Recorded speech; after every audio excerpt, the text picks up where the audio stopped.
Good day to everyone joining us and welcome to today's Xtalks webinar. Today's talk is entitled Best Practices in Clinical Pharmacology Gap Analysis. My name is Edward and I'll be your Xtalks host for today. Today's webinar will run for approximately 60 minutes with time for question and answer session with our speaker. This webinar is designed to be interactive and webinars work best when you're involved, so please feel free to submit questions and comments for our speaker throughout the presentation using the questions chat box, and we'll try to attend to your questions during the Q&A session. This chat box is located in the control panel on the right-hand side of your screen. If you require any assistance, please contact me at any time by sending a message using this chat panel. At this time, all participants are in a listen-only mode. Please note that this event will be recorded and made available for future download.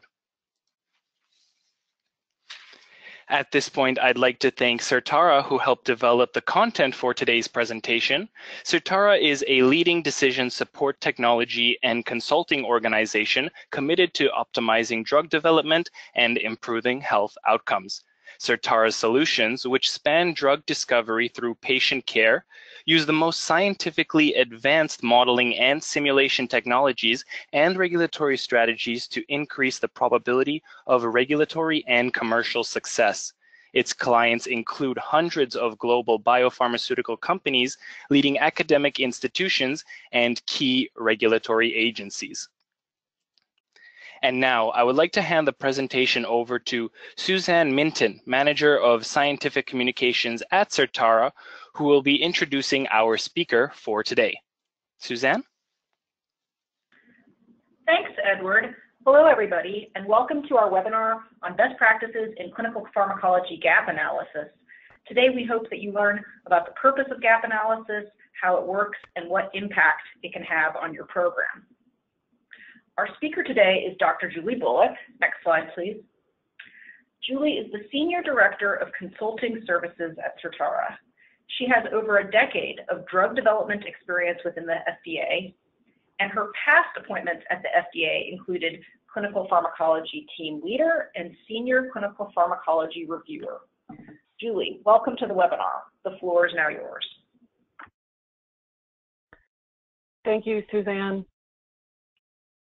for that introduction, and thank you for all of you who have signed up for today's webinar. I'm excited to present to you the purpose, process, and impact of a gap analysis, which is one of my favorite activities I do here for clients at Certara. And the reason why is because one of the things I encountered a lot during my years as an FDA reviewer was poor planning with respect to clinical pharmacology programs, which left either the company without data to make informed decisions or scrambling at the end of development to address unanswered issues. Throughout my talk today, I hope to impress the reasons why early planning is key to success, not only for the clinical pharmacology program, but to support decision-making throughout development. First, I'll go over what a gap analysis is, including what is assessed and why early planning is best. Next, we will review some of the regulatory expectations during the IND as well as the NDA phase. We will then move into a series of case examples, which will highlight the impact of timing and point of entry for clinical pharmacology program development. I will then wrap up with a quick review of the Certara gap analysis process. I look forward to your questions, so feel free to enter any into the comment box and we will get to as many as we can during the question and answer. Before we begin, I would like to have an understanding of who we have in the audience today. I believe the concepts in this webinar are not only important to clinical pharmacologists and pharmacometricians, but have the most impact if we can reach outside of our silos and provide an understanding to the other disciplines, the importance and complexity of clinical pharmacology development. I'll now hand it over to Edward to execute the poll. Thank you, Dr. Bullock, and we do have a poll question for our audience today, and our audience can vote on this poll question live in real time, so we do encourage everyone to do so. Today's poll question asks, in your current role, what is your main discipline or function? And the options for this poll question are pharmacology or translational, clinical pharmacology or pharmacometrics, clinical development or medical, regulatory, or other. Again, our audience can vote on this poll in real time. This question once more asks, in your current role, what is your main discipline or function? And the options for this poll question are pharmacology or translational, clinical pharmacology or pharmacometrics, clinical development or medical, regulatory or other. And it looks like most of our audience members have voted on this poll, so I'd now like to share the results. We have 71% of our audience voting clinical pharmacology or pharmacometrics, 11% voting clinical development or medical, 9% voting other, 6% voting pharmacology or translational, and 3% voting regulatory as their main discipline or function. And with that, Dr. Bullock, I'll pass the mic back over to you. Thank you, Edward, and thank you for your responses. This is very interesting indeed. We have such a diversified audience attending today, including those outside the discipline of clinical pharmacology and pharmacometrics. So I'd like to go ahead and jump on in to discuss to you what clinical pharmacology and pharmacogap analysis is. So in brief, a gap analysis will outline your program needs. It will provide a framework for how these needs can be met. And in addition, it will prioritize these needs. Clinical pharmacology programs can be complex, and deciding how and when the varied needs will be met is an important exercise. Gap analyses will also provide direction. Many development teams lack direction to ensure planned and future studies are not only budgeted for, but are designed to be value added and fit for purpose. Lastly, gap analyses will facilitate interactions with regulators, since often these interactions are more than the planning strategy focus compared to other CSR or IND modules you may have on hand. While we will talk a lot today about regulatory expectations, many of you listening may likely sell your asset and may wonder how this process would still be important for a compound handed off or before phase 2. Based on the due diligence I have been involved with to date, though, having a well thought out clinical pharmacology plan, including data-driven risk-benefit analysis, makes your asset more desirable to commercial partners during this diligence process, as these plans and analyses provide a thorough understanding of the product characteristics and mitigates the risk of their investment. So even though you may not be taking your compounds all the way to an NDA and approval, this process can still be incredibly valuable. Overall, the goal of the gap analysis is that it must create value for you. It's focused on getting your drug approved or bought by a commercial partner and allows for the optimal safe use of your medicine once it is market available. In addition, gap analysis will provide you with certainty, increase your program's efficiency, and therefore improve the overall cost effectiveness over the development timeline. While many companies, especially large companies, may have tried and true practices with regard to clinical pharmacology development approaches, how often have these practices been pressure tested or updated based on recent learnings from approvals or uptake of new solutions? It can be hard to be moved away from known successes to try different approaches. However, as the speed of drug development and regulatory policy is quickly changing, opportunities to lessen the burden or decrease costs may be missed by repeating historical approaches. I guess what I'm trying to say is that when considering the entirety of the program, one tends to be less reactive and more proactive in figuring out creative, less standard ways to problem solving.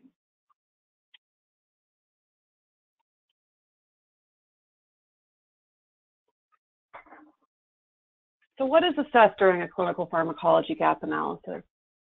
Clinical pharmacology program needs can be very diverse and complex and are individual of each compound. In addition, the needs vary throughout development. Unfortunately, there's no cookie-cutter way to address all the compound-specific needs. However, there are some best practices which can be employed, which we will dive into during the course of this webinar. A large part of the gap analysis process data review is to consider, based on the available data, what clinical pharmacology needs exist.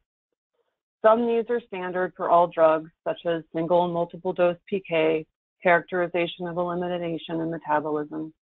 But others, such as food effect, dose justification, QT prolongation, and quantitative strategies, will need to be specifically tailored to your compound. Once all the needs have been identified, the next key question to consider is how and when each of these will be assessed. In order to accomplish this, one needs to consider the overall timeline of your asset. Does it have breakthrough therapy? Will you be headed for accelerated or regular approval? What is the FDA's overall tone with regard to your compound in development? And what do the US and other regulators expect? Having an understanding of these considerations will ensure that the gap analysis provides recommendations that are successful for your unique situation. Early strategic planning can streamline your development by ensuring that early studies capture the data needed to support decision-making and future strategy. Although my personal experience is heavily founded in FDA regulation, global development is not ignored, and many of the Certara strategic consultants have vast global experience. There is no doubt that early global planning can diminish the PK/PD bridging needs and facilitate global phase 3 programs. In addition, early strategic planning also allows for combining coinciding needs into protocols to answer multiple questions. I always like to refer these protocols as cornucopia studies, as they can often involve 2 or more sequential or parallel arms into one protocol. This can diminish protocol and operational burden. In addition, an added benefit is that oftentimes control arms can be utilized more than once, which can diminish the number of study subjects needed and thereby reduces overall cost. Being prepared not only with proper data collections, but the means to analyze the data will enable go, no-go decision-making during development. I can't recall how many clients who in the middle of phase 1 come to us and ask us if we can build a model and simulate alternative dose or dose regimens while they're in the middle of dose escalation. Of course, since they're in the middle of a phase 1 study, they want the model and simulations built and reported yesterday. However, the clinical pharmacologists and pharmacometricians in the room know this exercise takes time as well as the need of having organized data. Having modeling plans thought about early so that if the decision is needed, data sets are ready and resources are planned so that the go button can be pressed is an invaluable advantage to have when you need answers quickly. While approval and optimal labeling is the end goal, early planning and execution of clinical pharmacology studies can inform modification of inclusion-exclusion criteria, which can expand the patient population for subsequent trials and lessens restrictions for food and even co-medications during development. I think that we often forget the impact that clinical pharmacology has on labeling. While this graph, this picture that I have on this slide is not in the current PLO format, it does provide a nice visual that fits on one slide of all the areas that clinical pharmacology informs for labeling. And it's not just section 12.3. At the FDA, we call this lovingly ClinPharm creep. But all joking aside, the ClinPharm contributions to labeling are very important to expand the use of your drug to patient populations outside of those studied in clinical development. Understanding drug-drug interactions, specific populations, and what, if any, dose modifications are needed will allow for the safe use of your drug in more patients.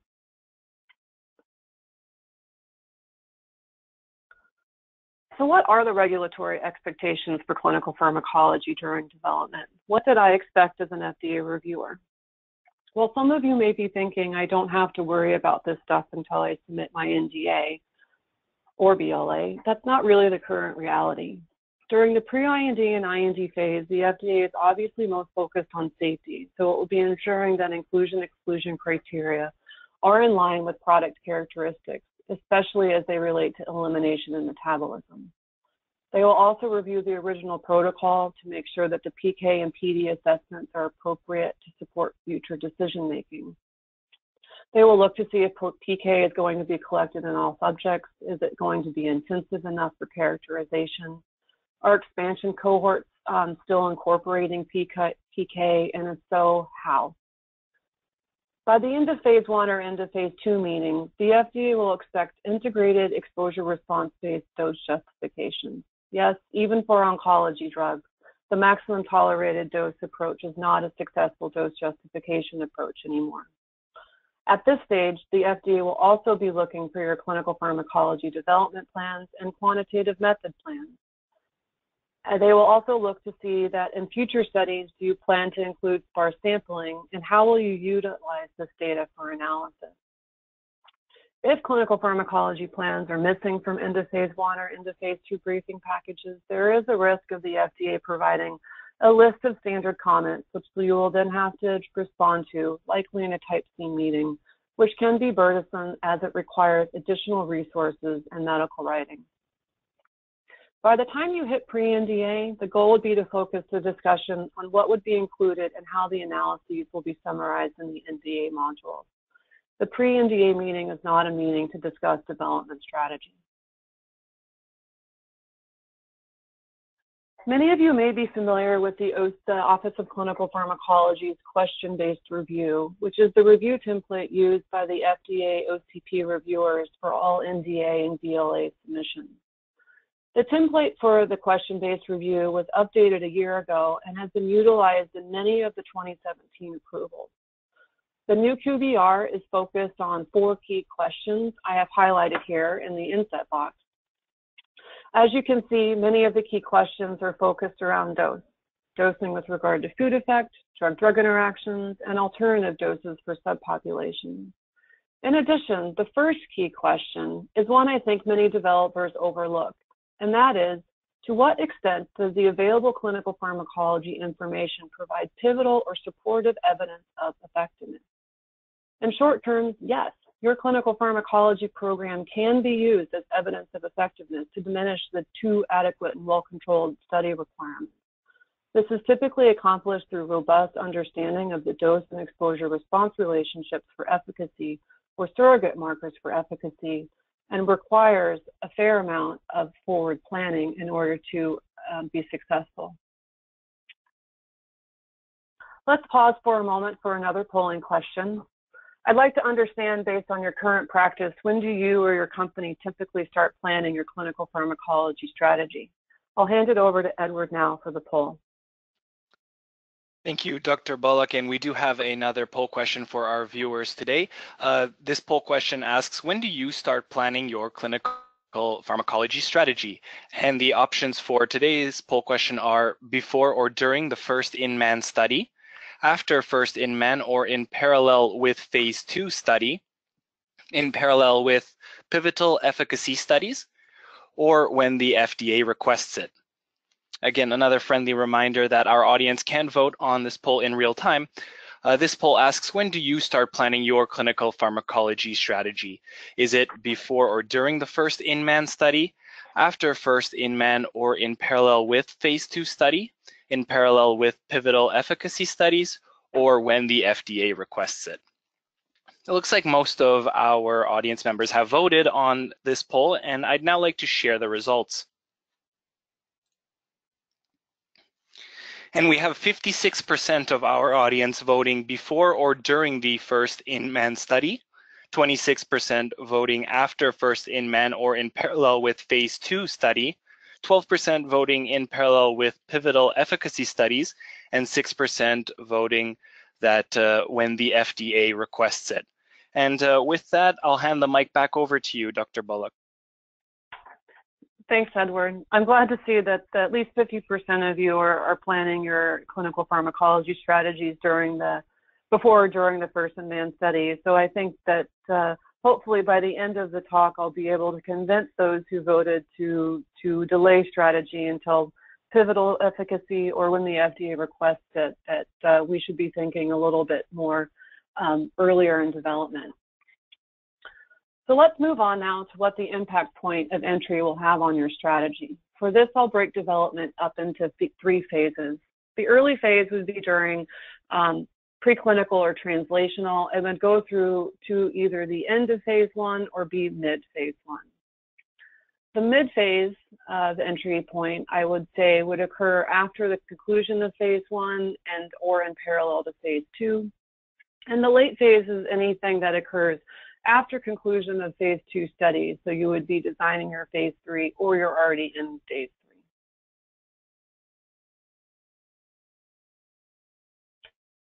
For a client that engages during the first in-man stage or the early stage, a variety of topics can be discussed and can range from human dose projection to an early outline of the entire clinical pharmacology program, including quantitative method plans. Incorporation of human dose projection modeling is valuable to some programs as it can minimize or accelerate dose escalations and aid in identifying doses for expansion cohorts.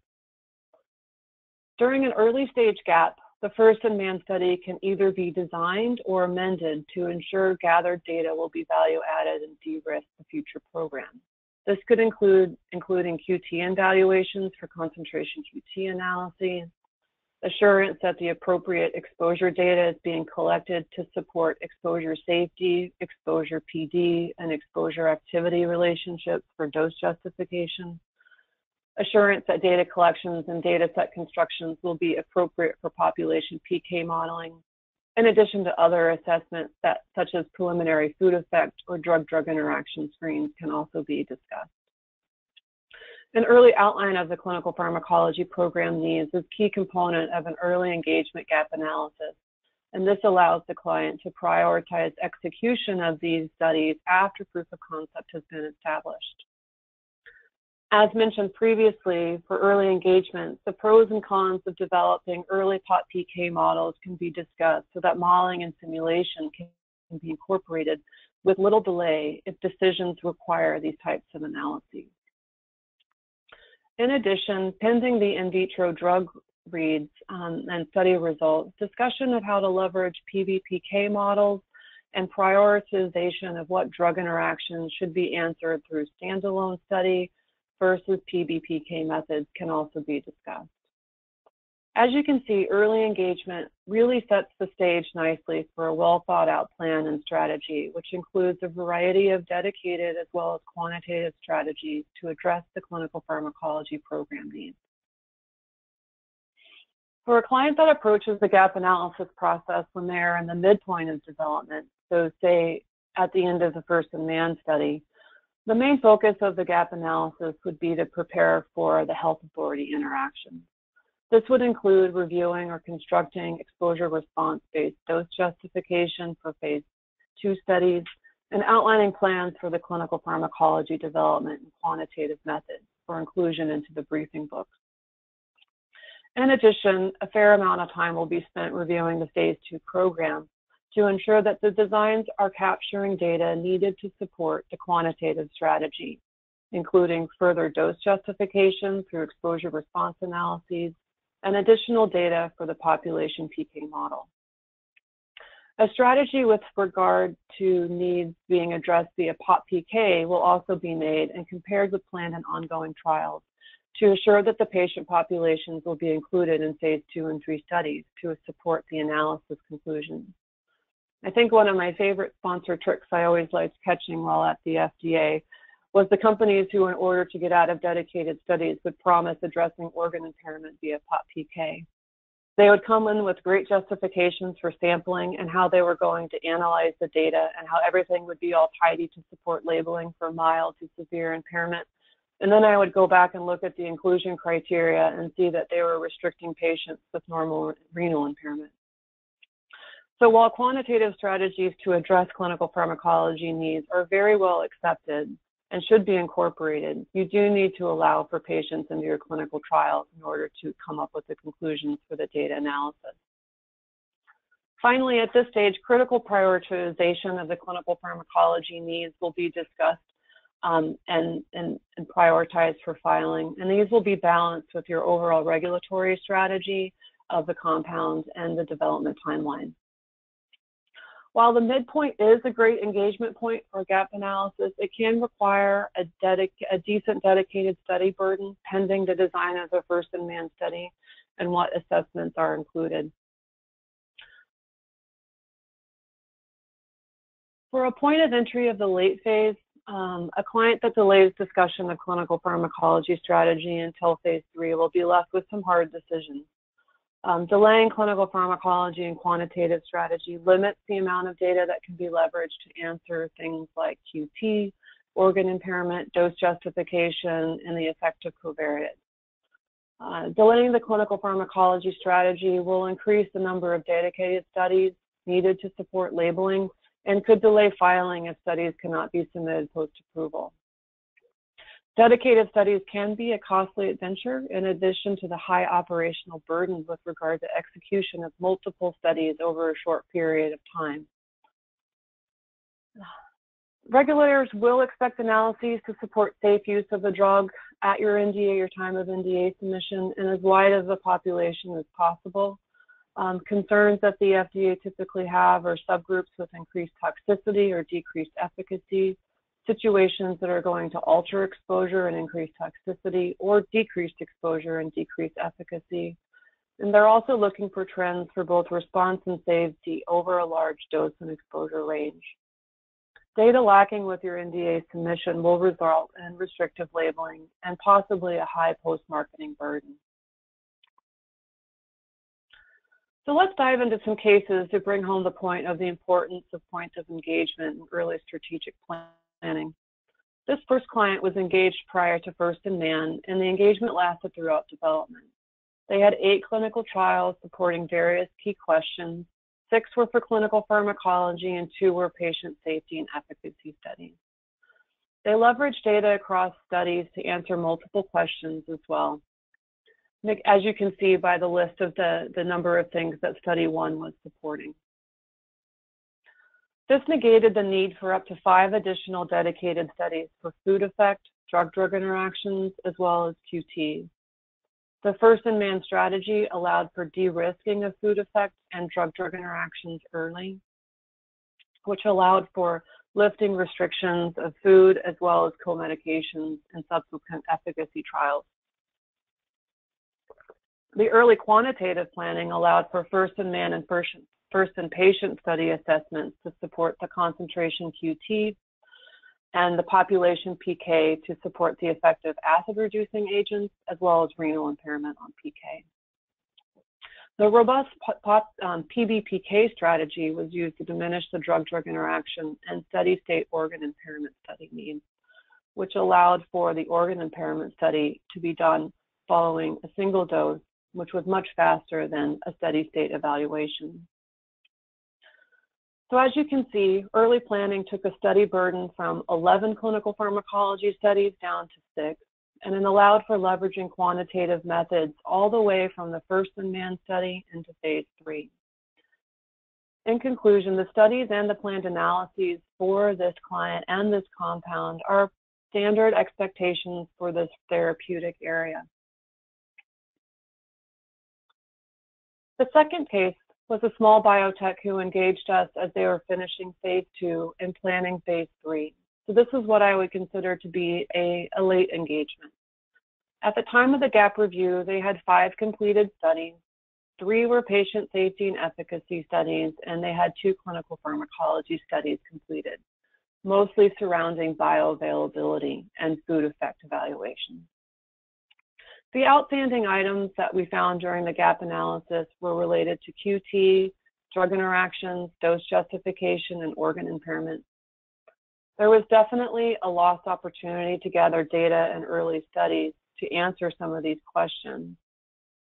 And since the first-in-man program was already completed, the only option was to conduct a simultaneous dedicated studies before the NDA submission.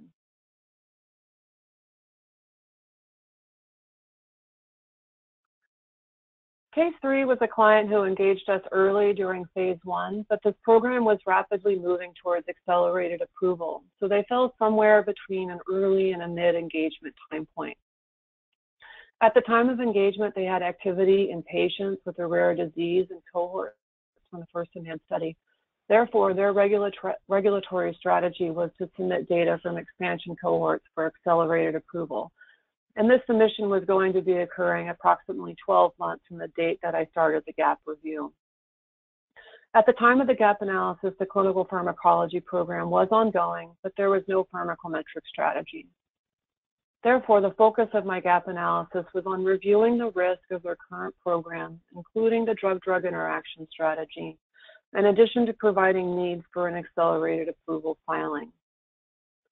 The end program recommendation relied heavily on PBPK to minimize drug-drug interaction study burden and to inform labeling, as well as POT-PK to inform the effective subpopulation.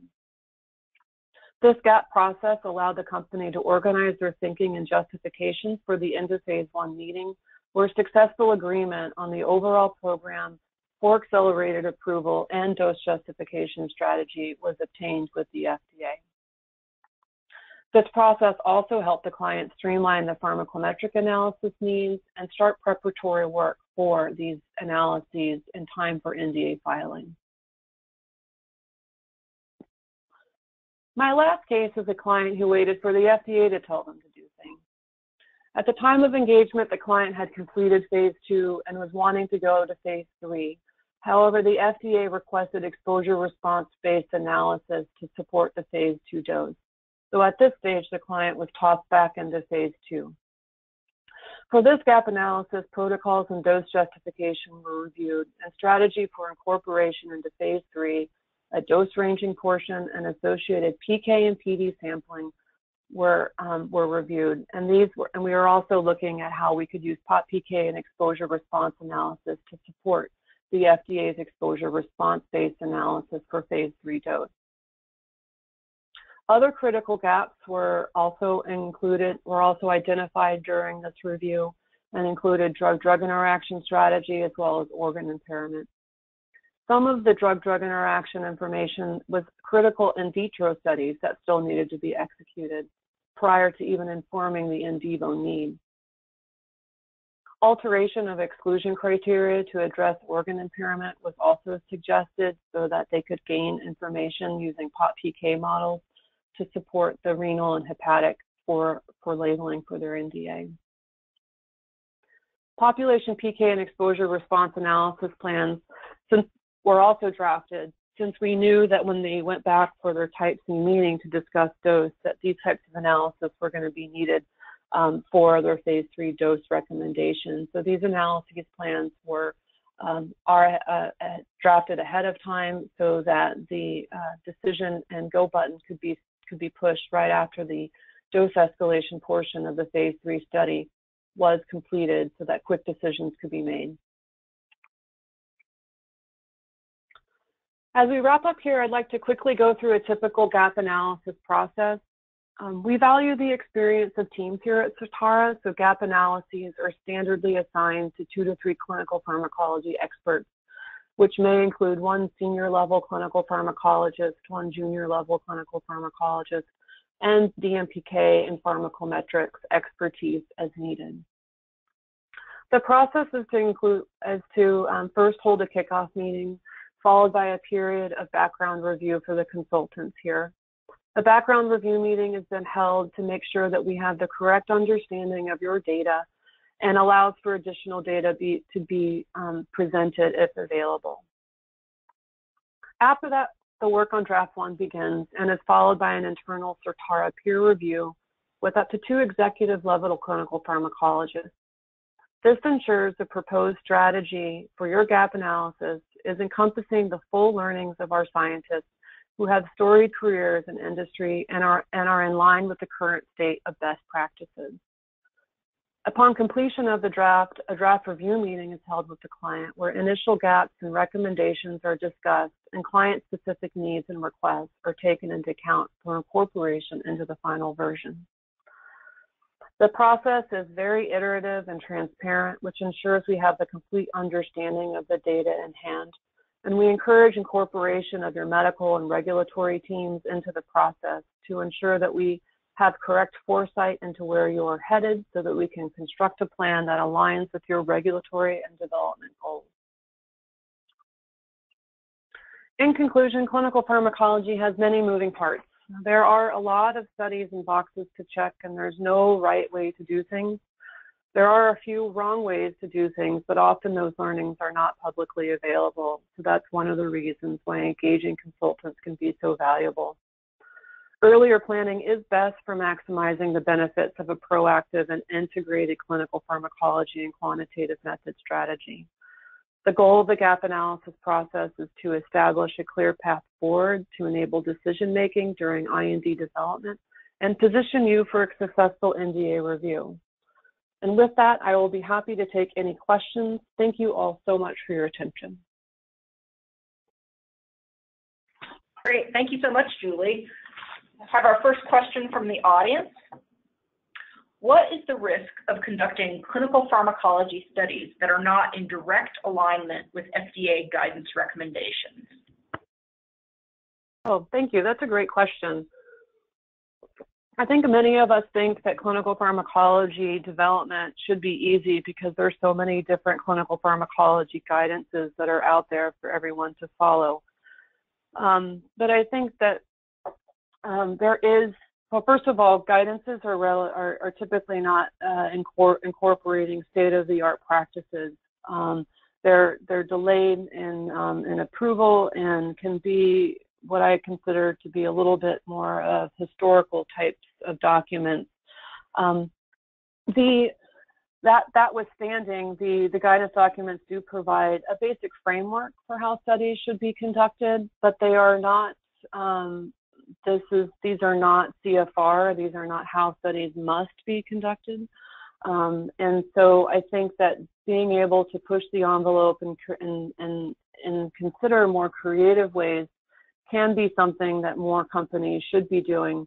And eventually these types of things could get incorporated into guidances, but it's not the creative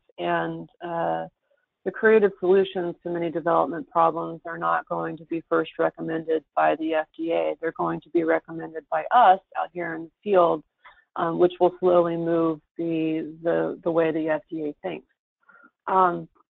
Notwithstanding, I think that one of the many questions that I get from clients is around food effect and how to address food effects during development. The guidance that the FDA has is very strict and has pretty clear expectations for what a dedicated food effect assessment is. But many clients don't want to necessarily go down that type of study early in development, and so they delay it. And they delay it until it's too late, because then the food effect study is not completed in time to inform the dosing with regard to food for pivotal efficacy trials. So one of the non-standard guidance recommendations that I typically recommend clients to do is to incorporate a food effects evaluation into phase 1 trials that, while encompasses certain aspects of the food effect guidance, is not going to probably hold up the statistical rigor of the food effect guidance design. And so going outside of the study and the design that the FDA recommends for the guidance is one way for you guys to get early information and make decisions to inform your late development. And depending upon how robust your PK is, sometimes that early first-in-man study may be all that you need to do for food effect if you're capable of collecting PK and understanding the dosing and administration of your drug compound in the clinical scenario of food in your phase 2 and phase 3 studies. Do we have any more questions? Absolutely. Someone in our audience says, drug development can be quite costly. Do you consider it reasonable and or appropriate to consider cost when creating a ClinPharm development plan, including prioritization of studies needed for submission? Yes, so clinical pharmacology studies can be very costly, and a lot of that has to do with the sampling and the sample shipments, as well as the analysis costs are not to really be misjudged as well. So it is important to consider the cost and complexity and try to incorporate more cost-efficient approaches, whether that is diminishing unnecessary samples or instead of doing multiple dose evaluations, can we do single dose evaluations, which diminishes the amount of time that patients need to stay in study for assessments or come back to study sites for assessments. And in those situations, we may be able to leverage PBPK to answer the multiple dose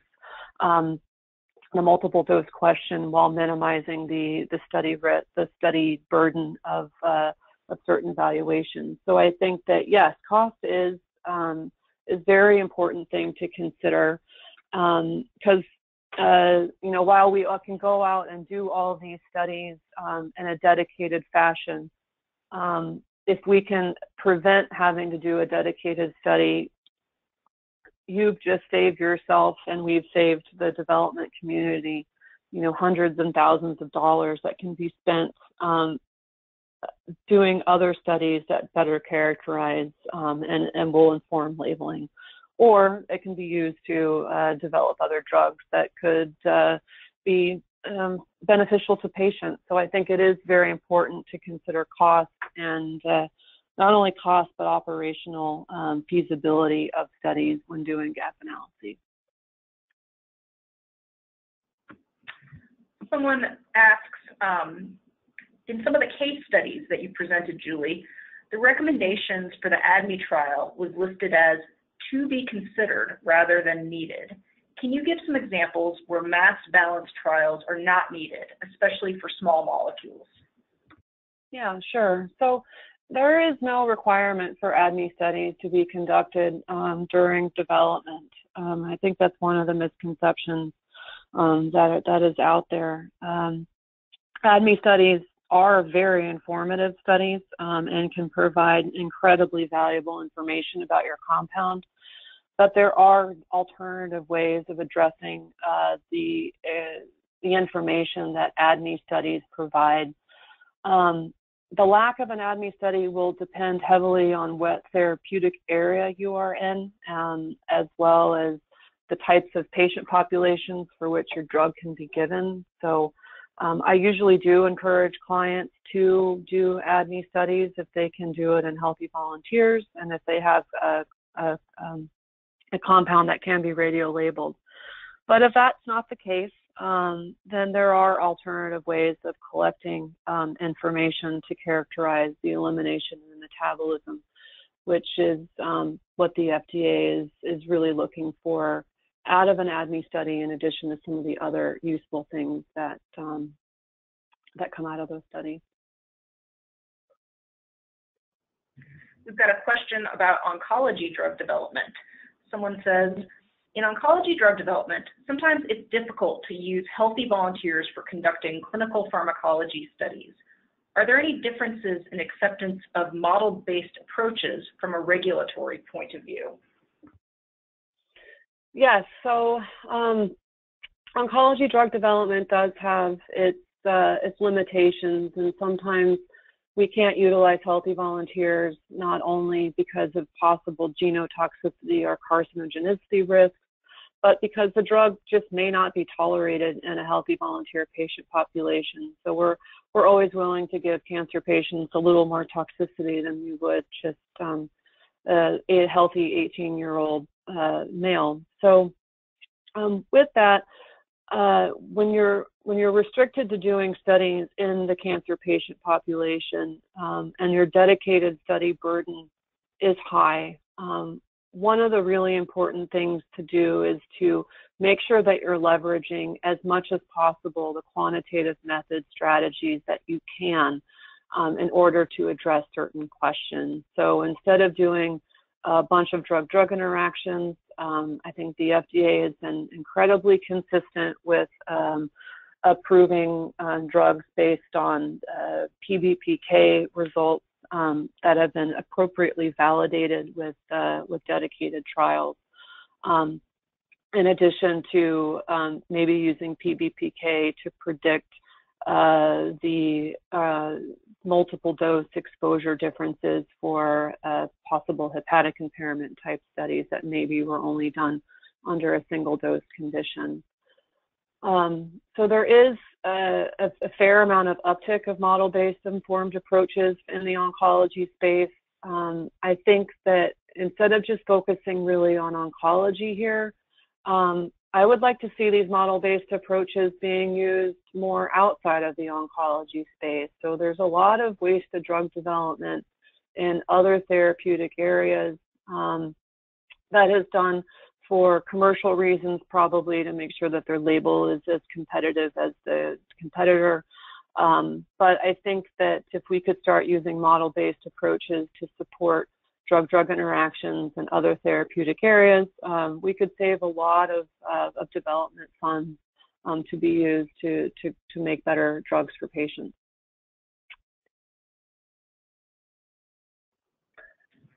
Okay, so let's take another question. Go ahead, Suzanne. Someone in our audience wants to know, they say, your approach to gap analysis focuses on FDA requirements. What about other regions' specific requirements, like the EMA's focus on biomarkers, the PMDA? Yeah. So this is a fair comment. My FDA experience does tend to shine through on this presentation, as well as the majority of my gap analysis. But I have to say, in the 3 years since leaving the agency, I've had a fair amount of experience with the PMDA, and we have an entire EMA group or European group of clinical pharmacologists here at Certara that also support the EMA type of requirements that are needed. So those types of region-specific requirements can definitely be incorporated into the gap analysis, pending your current global strategy. And it all depends, it's client specific. So while some clients are eager to develop compounds all over the world, many other clients are pretty trim and are focused mostly on just getting the initial US approval.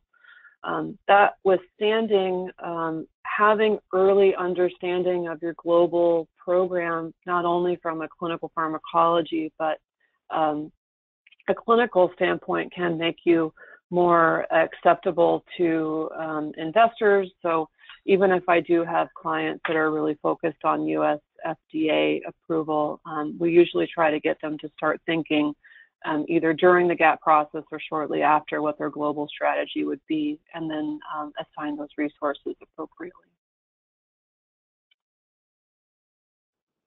Someone would like to have a question about PBPK. How well is physiologically based pharmacokinetic modeling accepted by the FDA and EMA in supporting filings? And what are sponsors' general attitudes towards PBPK compared to other types of modeling and simulation or dedicated studies in preparing clinical pharmacology packages? Yeah.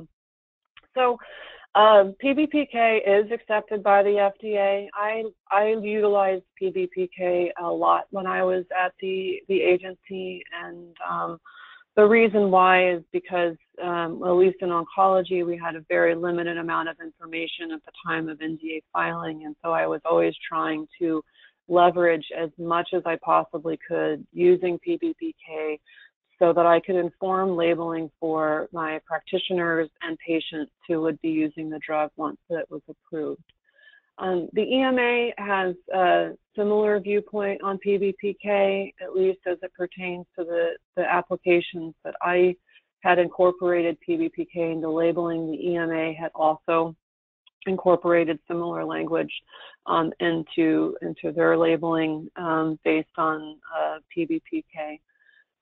As it comes to sponsors, some sponsors are relatively hesitant. PBPK is a complicated modeling approach, and some just cannot wrap their head around some of the what I call math voodoo that occurs, and they don't want to trust it. They would rather just do a dedicated study to answer questions.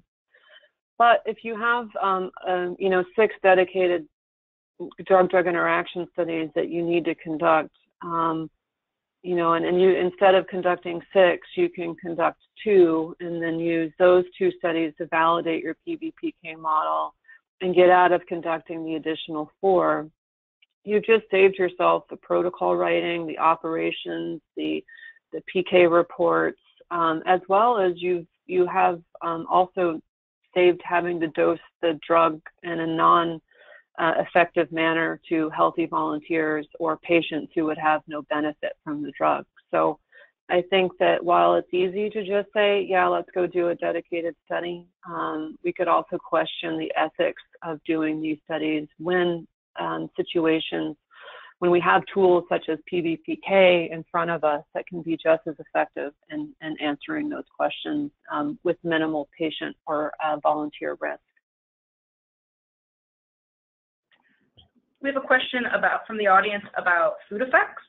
Have you ever encountered a case where there was no food effect with the early phase clinical formulation, but a positive food effect was found later using the final formulation? Is this possible? And if so, what was your approach in this case?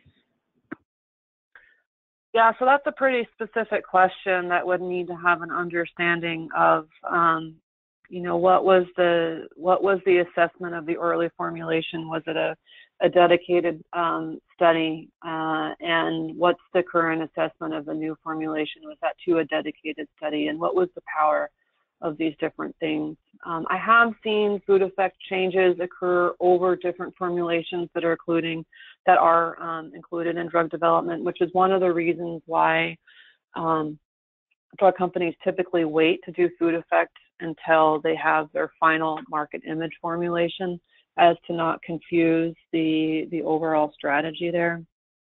As to how to handle that problem, I think it's multifactorial, so it's having an understanding not only of the difference in magnitudes between the two formulations and their associated food effects, but it's also seeing how the food effects then fall within the known exposure bounds that we have established for safety and efficacy of the product. So while there may be differences between the two formulations, they might not be something that's clinically relevant, and so we don't necessarily need to try to wrestle the reason out or make the analyses too complicated to alter the differences in how we would dose the drug with regard to food of the final market image formulation. Someone asks, in early development, information needed to inform the clinical pharmacology development plan may not be available. What are the critical clinical and preclinical data needed to inform a robust gap analysis? Yeah, no, that's a great question. So I feel that if you've gone through the IND process, or if you're getting ready to go through and submit your IND, you've more than likely got the information needed to start to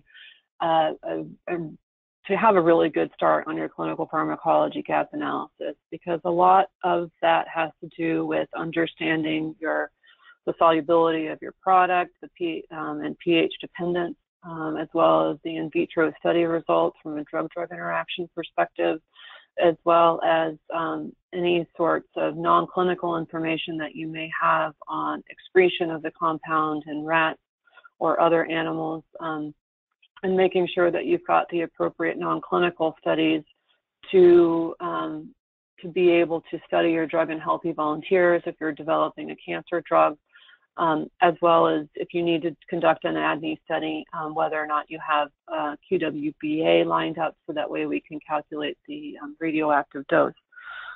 So while you might not have any PK information yet, you can still hash out what types of clinical pharmacology studies will be needed just based on that small preclinical data package.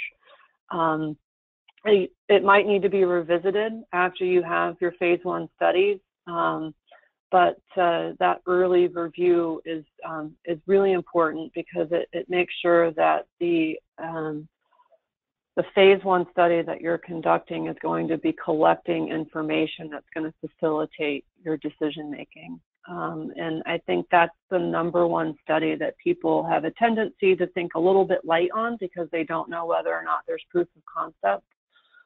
But a lot of drugs may be killed in phase 1, not because they don't work, but because they weren't collecting data at the right time to discern whether or not the drug actually did work.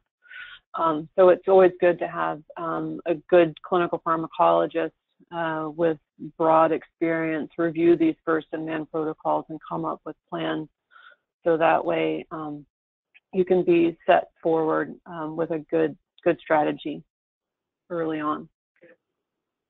Looks to be our last question from the audience, Julie. Someone wants to know, in all the case study examples, you showed bioavailability as a standard study. Is bioavailability required in all cases for oral drugs? So bioavailability is a tricky question. So according to the CFR, bioavailability is a requirement for all oral drugs. However, the CFR does not specifically state whether that's relative or absolute bioavailability, or if they're just talking about bioavailability as it pertains to PK characterization. You can ask a variety of different clinical pharmacology reviewers and get a different answer from each one.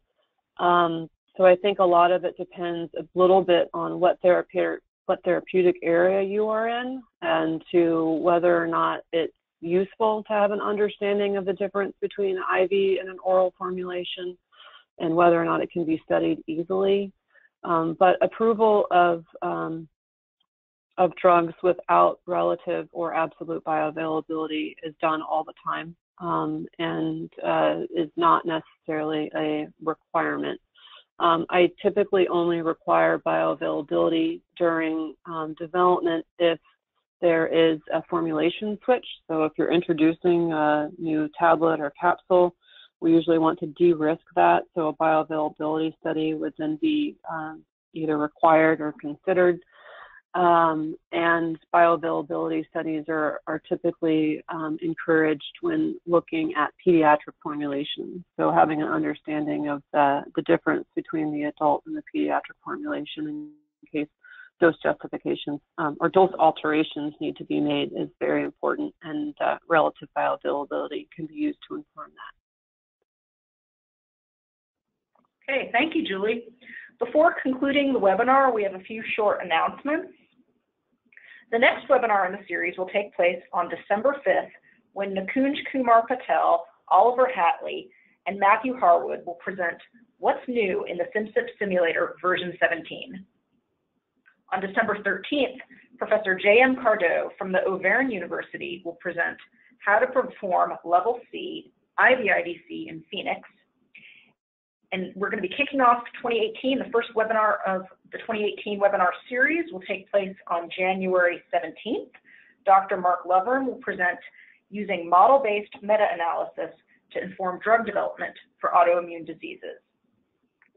You can register for all webinars in the series by visiting certara.com/webinars. Now I'll hand it back to Edward to conclude the webinar. All right, thank you very much, Suzanne, and Dr. Bullock, for a very insightful and interactive question and answer session. If our audience member does have any further questions, they can please direct them to the email address that are showing on their screen. Thank you, everyone, for participating in today's conference. You will be receiving a follow-up email from Xtalks with access to the recorded archive for this event. A survey window will be popping up on your screen. Your participation is appreciated as it will help us to improve our webinars. I just sent everyone a link in their chat box. You can say thanks to our speaker via Twitter using that link. So I encourage everyone in joining us today and thanking our speaker, Dr. Julie Bullock. Thank you again, Dr. Bullock, for a fantastic presentation. We hope you found this conference informative. Have a great day, everyone.